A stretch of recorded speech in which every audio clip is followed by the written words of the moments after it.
Right break అయిన చూస్తున్న మావోయిస్టులకు వరుసగా భారీ ఎదురు దెబ్బలు తగులుతున్నాయి. మావోయిస్టు పార్టీకి దశాబ్దాల పాటు అత్యంత కీలక నేతగా వ్యవహరించిన మల్లోజుల వేణుగోపాలరావు మహారాష్ట్ర సీఎం దేవేంద్ర ఫడ్నవీస్ ముందు లొంగిపోయారు. మరుసటి రోజే మరొక 170 మంది మావోయిస్టులు ఛత్తీస్గఢ్లో లొంగిపోయారు.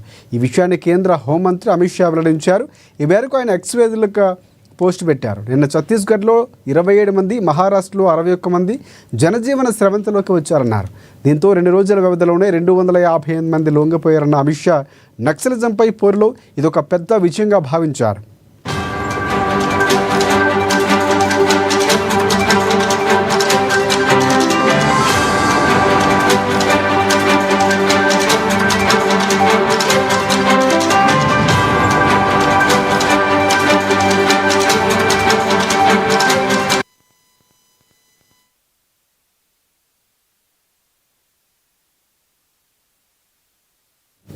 హైదరాబాద్లోని సచివాలయంలో టీజీ పోలీస్ ఫిర్యాదుల అథారిటీ వెబ్సైట్ లోగో ఆవిష్కరణ కార్యక్రమం